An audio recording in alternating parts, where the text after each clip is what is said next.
जलते रहे योग की ज्योति हर पल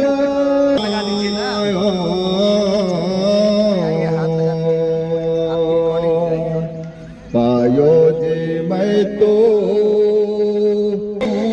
रतन धन पायो दे गुरु कृपा करे अपनायो पायो जी मैं तो योग रतन धन पायो जलते रहे योग की ज्योति जलते रहे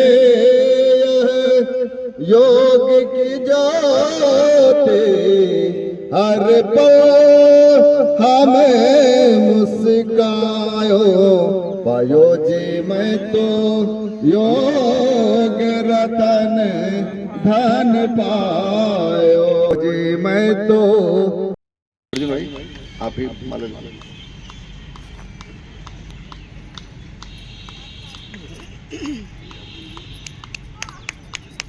और सन्नी कहाँ गए? नहीं बन पा रहा। कारण क्या है? इसलिए जो है कि हमारे यहाँ भारतीय शिक्षा बोर्ड का गठन हुआ है, पीएसबी बोर्ड। जब आप जाकर के देखेंगे उसमें जरूर जुड़े। और हमारे जो है कि उसके जो है डायरेक्टर आपके जो है एनपी सिंह साहब यहीं पर आजमगढ़ में जो है आपके आईएएस थे, यहाँ पर जिला अधिकारी महोदय थे। इसलिए जो है कि उसको आप लोग जरूर देखें भारतीय शिक्षा बोर्ड को, और अंतरराष्ट्रीय योग दिवस को जो है कि आप लोग अच्छे तरीके से मनाएं और संगठन को बहुत मजबूत करें। और जैसे कि हम लोग यहाँ से लेकर के जा रहे हैं, और साथ ही आयुष मंत्रालय का, भारत सरकार का हम लोग बहुत बहुत धन्यवाद ज्ञापित करते हैं कि जो उन्होंने पतंजलि को इतना सम्मान देते हैं। इसलिए आयुष विभाग और भारत सरकार के लिए जोरदार तालियों से अभिनंदन करते हैं, प्रणाम करते हैं कि इन्होंने इतना सम्मान दिया। और इसी के साथ ही यदि आप लोगों का कोई प्रश्न हो तो हमसे आप पूछ लें, नहीं तो हम आदरणीय अचल भ्राता जी और जिला प्रभारी महोदय के पास चलते हैं। कोई सुझाव देना चाहते हो, कोई प्रश्न पूछना चाहते हो, लेकिन अंतिम शब्द मैं यही कहूंगा कि हम जब काम करते हैं तो योग और यज्ञ को साथ लेकर के काम करते हैं। एक होता है योग और यज्ञ, एक पक्षी के दो पंख होते हैं। यदि उड़ान भरना है तो योग और यज्ञ को साथ लेकर के चलो। यदि दौड़ना है तो केवल एक पक्ष लेकर के चलोगे, दौड़ तो सकते हो लेकिन उड़ नहीं सकते हो। इसलिए यज्ञ जब हम लोग करते हैं तो उसी फार्मूले पर करते हैं। यहाँ पर साइंस के जो है कि योग्य लोग बैठे हुए हैं, तो वही C6 H12 और O6 जो ग्लूकोज का जो सूत्र होता है, जो अभी गर्मी आ गई है, जब कभी डॉक्टर के पास जाते हैं तो सबसे पहले ग्लूकोज ही चढ़ा देते हैं जब कोई दिक्कत होती है। तो वही C6 जो लकड़ी होती है, जो इसको संविदा कहते हैं, वो C6 मान लीजिए 60 ग्राम होता है।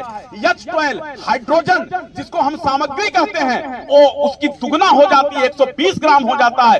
जो O6 होता है अर्थात जो घी होता है, वो भी जितना लकड़ी का वेट होगा, जितना संविदा का वेट होगा, उतना ही घी का वेट होगा, और उसका दुगनी जो है हवन सामग्री होगी।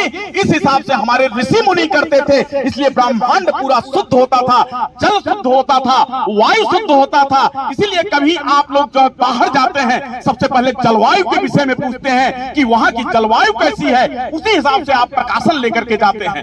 इसलिए जो योग और यज्ञ करेगा, जल और वायु दोनों शुद्ध हो जाएगी और आपका जीवन निर्मल हो जाएगा, पवित्र हो जाएगा, और आपका योग से अशुद्धि का क्षय हो जाएगा, ज्ञान की प्राप्ति हो जाएगी, विवेक की ख्याति हो जाएगी, और आपके लक्ष्य की प्राप्ति हो जाएगी। इसी के साथ ही आप लोगों को बहुत बहुत अभिनंदन, बहुत बहुत धन्यवाद।